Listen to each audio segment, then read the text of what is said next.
दोस्तों, मैं आपको बताऊंगी कि रेकी हीलिंग्स क्या होती हैं। रेकी के जो इम्पोर्टेंट लेवल्स 3 होते हैं। सबसे पहले होता है touch healing.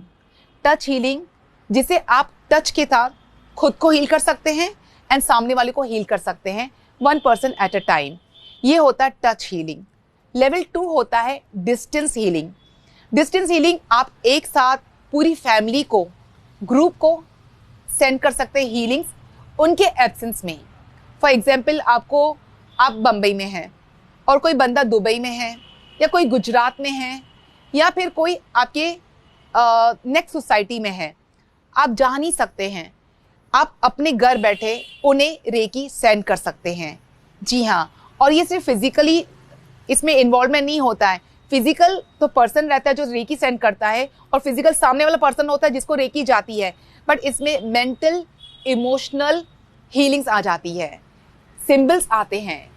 This is like level 2 strong होता है लेवल 1 से, क्योंकि आप बिना किसी को देखे आप उनको रेकी सेंड कर सकते हैं। ये होते हैं पावर्स डिस्टेंस हीलिंग के। डिस्टेंस हीलिंग में फिजिकल, मेंटल, इमोशनल तीनों इन्वॉल्व हो जाती है, सिंबल्स स्ट्रांग हो जाते हैं एंड जहां पे भी वो पर्सन है आप उनको यहीं से सेंड कर सकते हैं और वो बंदा हील हो जाता है।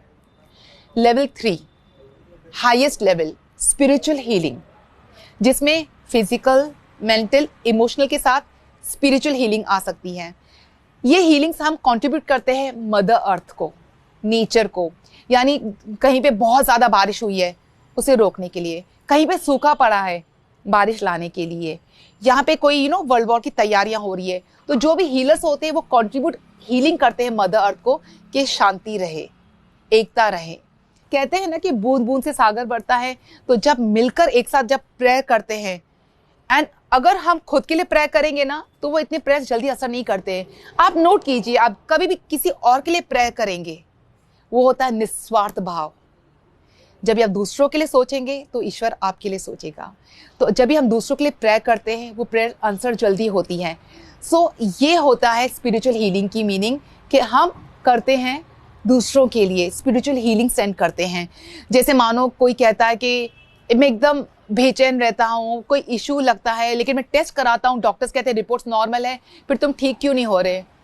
ये हो सकता है कि पास्ट बर्थ से कुछ ऐसे होते हैं कि ग्रह होते हैं, कुछ ऐसे, कोई कहता है ना कि कालसर्प योग है, या फिर आपके ऊपर किसी ने कुछ ब्लैक मैजिक किया है, या आपने कुछ कर्स लिया हुआ है किसी का, वो कर्म आप यहाँ पे लेकर आए हैं। तो इन सब को क्योर करने के लिए स्पिरिचुअल हीलिंग की जाती है। ये हाईएस्ट लेवल होता है। उसके बाद आता है मास्टर्स लेवल, यानी जब हीलर्स ये तय करता है कि अब मुझे दूसरों को भी सिखाना है, दूसरों को टीच करना है, तो हम मास्टर्स लेवल करते हैं। मास्टर्स में भी अलग अट्यूनमेंट्स होते हैं, हर लेवल में अट्यूनमेंट होता है। अट्यूनमेंट का मीनिंग होता है कि गुरु अपने शिष्य को पावर देता है, और वो पावर 22 पॉइंट्स में जब जाता है तो आफ्टर 21 डेज वो पावर बहुत स्ट्रांग हो जाता है। इसके लिए अगर आपको कोई भी लेवल सीखना है, हर लेवल के बीच में there has to be gap of minimum 21 days, क्योंकि इनकी हिस्ट्री में भी बताया गया है कि 21 डेज का गैप ज़रूरी क्यों है। एक ही दिन में आपके अंदर वो पावर नहीं एब्जॉर्ब होता है, इसलिए आपको हर लेवल के बीच में there has to be gap of 21 days. तो ये होते हैं रेकी के डिफरेंट लेवल्स, मास्टर्स होते हैं। आगे चलकर जब आप टीच करते हैं, आपके स्टूडेंट्स भी आगे चलकर मास्टर्स लेवल को रीच करते हैं, तो आप ग्रैंड मास्टर लेवल के बराबर हो जाते हैं। उनकी एक अट्यूनमेंट लेकर आप ग्रैंड मास्टर की डिग्री हासिल कर सकते हैं। तो दोस्तों, ये होते हैं रेकी के लेवल्स।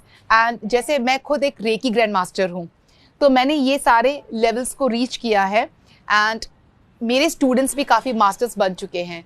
तो रेकी पे आप बिलीव करेंगे तो रेकी कैन हील एनीथिंग। कोई भी प्रॉब्लम हो, फिजिकल हो, मेंटल हो, इमोशनल हो, स्पिरिचुअल हो, यस, रेकी इज नंबर 1। तो ये है रेकी हीलिंग की खासियत।